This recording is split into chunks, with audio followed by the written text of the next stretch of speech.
Salut la compagnie, aujourd'hui je suis avec Georges-Éric qui est en train de couper donc tout simplement le sarrasin. Bon, il y a un peu de vent, j'espère que vous m'entendez à peu près quand même. Voilà, avec un système donc de faucheuse qui va conditionner aussi. Alors un système de coupe à section devant comme une moissonneuse batteuse, des tapis pour ramener sur le centre et qui va recentrer. Et donc là l'objectif ça va être donc tout simplement d'avoir coupé ça pour pouvoir faire mûrir les graines. Alors le sarrasin, alors je m'y connais très peu en sarrasin, c'est la première année, mais a la particularité de fleurir tout le temps.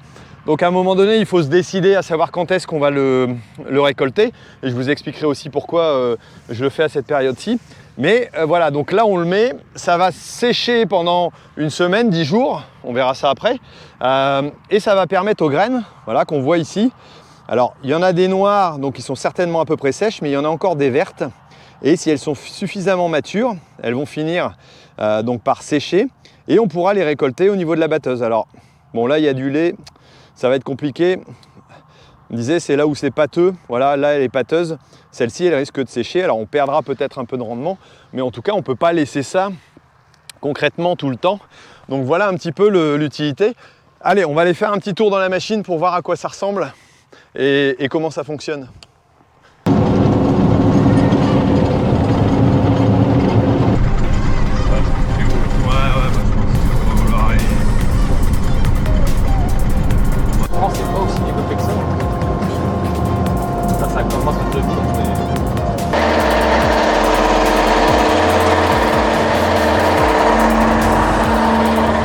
Alors petit tour en passant ici dans les maïs bio qui n'ont pas été bouffés par les corbeaux, et on voit que ça commence à avancer en maturité. Alors peut-être pas ici, mais là on voit que ça avance un peu, et ceux qui sont un peu plus au bord, on voit que ça commence à descendre, à casser, et là la maturité elle n'est pas si mal que ça, et franchement je trouve qu'ils sont pas mal pour l'année, parce qu'on n'a pas eu d'eau du tout ici. J'ai dû arroser un peu pour semer, mais c'est tout, et on était après poireaux, donc dans des conditions compliquées.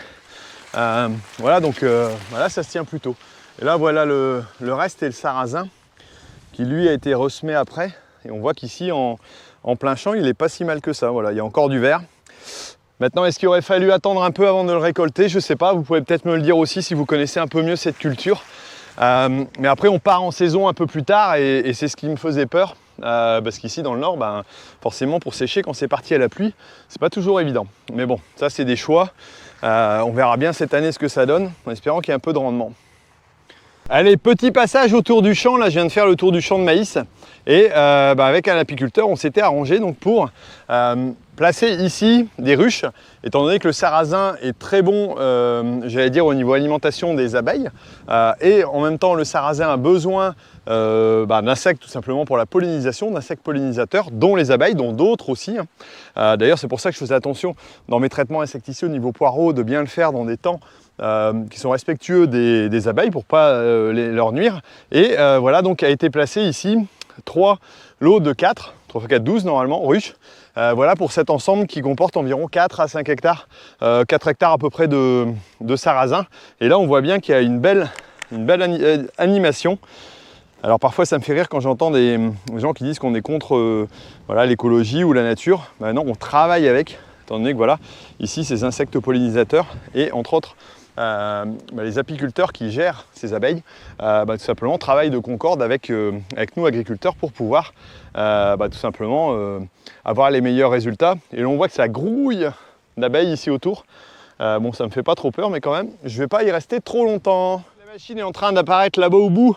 On le voit, il est en train de faire le tour. Ici on voit les andins qui ont été coupés. Alors c'est vrai que ça se coupe super bien. Voilà, une hauteur pas forcément trop élevée, mais on est de l'ordre de une bonne dizaine de centimètres, un petit peu plus, donc forcément là il n'y a rien qui traîne. Et là ça a été bien fauché. Donc je vous referai certainement un sujet, une vidéo, pour vous expliquer un petit peu voilà comment ça se récolte aussi derrière, parce que c'est un peu nouveau pour moi, et je pense que c'est intéressant aussi pour vous. Et je voulais vous parler aussi de la raison pour laquelle j'ai essayé de récolter ici, tout simplement parce que je pourrais avoir des soucis de résidus, étant donné que c'est une culture en sarrasin bio, mais en conventionnel on pourrait avoir le problème sur certaines cultures, voilà, par rapport au prosulfocarbe. C'est une matière active qu'on essaye de maintenir, que moi j'aimerais bien maintenir aussi en tant qu'agriculteur sur du blé conventionnel bien entendu pour l'automne parce qu'on n'a plus tellement de moyens de lutte et pour ça il faut tout simplement le gérer intelligemment et entre autres ne pas l'épandre proche d'une culture non cible.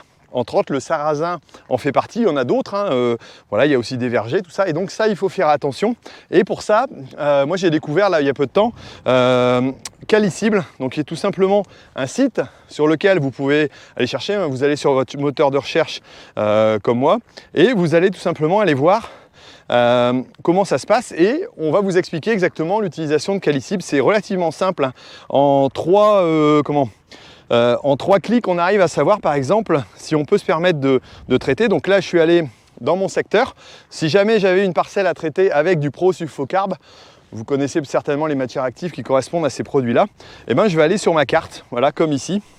Normalement, je peux vous enregistrer ma carte, hop, et je vais aller voir sur la parcelle, voilà, comme celle-ci, et je vais aller faire étape suivante. Et voilà, comme là, ça peut être herbicide d'automne, de printemps, ou encore sur les S-métolachlore, ça sera métolachlore, pardon, ça sera plutôt au printemps. Mais là, je vais aller enregistrer ça et je vais pouvoir aller vérifier. Voilà, si jamais voilà, la parcelle est située à plus de 1 km d'une culture non cible a priori, ce qu'ils appellent CNC, culture non cible. Et donc, va me donner aussi toutes les indications sur ce site. Je vais avoir simplement toutes les indications de traitement. Aussi, si je dois utiliser des buts antidérives, comment ça s'applique. Voilà, si vous voulez un peu plus de détails sur l'application en elle-même, je vous l'expliquerai. Mais en tout cas, c'est relativement simple d'accès, je trouve. Donc, n'hésitez pas. Ça évitera à vos collègues d'avoir des soucis voilà, de refus, par exemple, comme sur une culture comme celle-ci. Pour l'instant, on n'est pas encore dans la période de récolte, donc ça va. Mais de traitement, pardon, après les semis. Mais ça pourrait arriver un peu plus tard. Et ça permettra aussi de maintenir l'utilisation de ce produit. C'est tout l'objet de Calicible, d'éviter de mettre, voilà, quand des maisons de phyto vous disent attention, utilisez bien vos produits et maîtrisez-les, sinon on va l'avoir en retrait, on ne pourra plus l'utiliser. Je pense que c'est important d'y tenir. Hop, voilà, là, la petite faucheuse est derrière. Voilà un petit peu, c'était le message que je voulais passer. Allez, on va aller revoir un coup la machine. Ça doit être marrant à conduire d'ailleurs. Bon, je ne vais pas prendre le temps de le faire, mais en tout cas, il a l'air de s'éclater. Voilà, et au niveau travail, c'est plutôt positif aussi en termes de fonctionnement. On voit bien la landa qui se trouve derrière. Alors on voit que le sol est bien humide, hein. On a eu la chance d'avoir de l'eau ici et maintenant ça ressèche un tout petit peu. Mais voilà le travail. Alors ça coupe aussi les mauvaises herbes, mais au moins ça évitera de garder de la verdure dans la batteuse. J'espère qu'on pourra récolter ça d'ici quelques temps.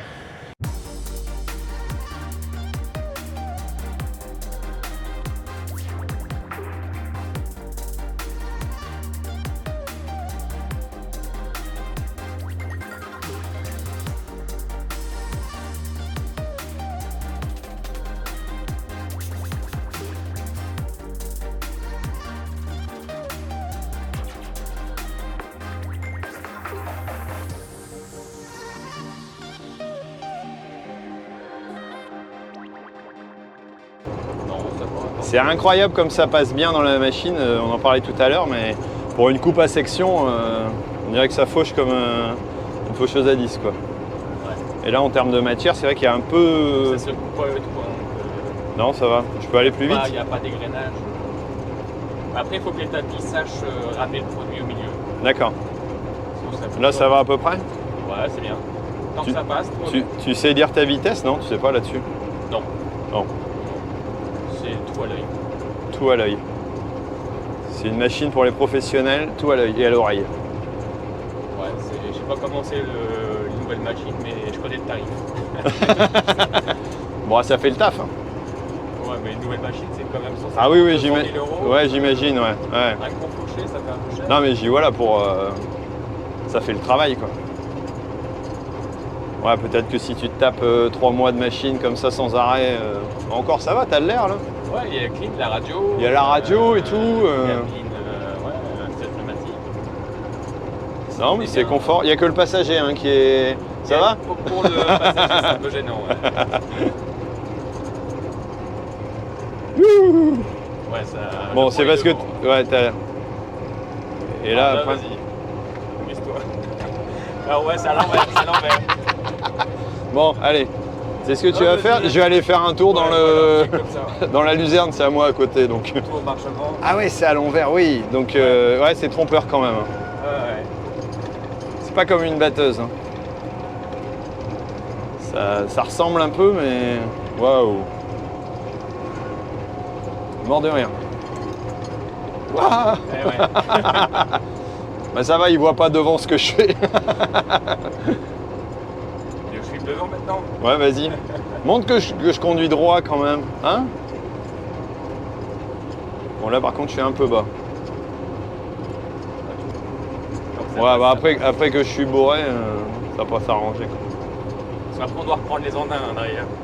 Oui, ben, ça me rappelle quand j'étais jeune et que mon père disait n'oublie pas que c'est toi qui presse derrière, hein, une fois que t'as battu. Quand t'avais les andins qui faisaient comme ça, Zigzag, ouais. après tu rigolais, ouais.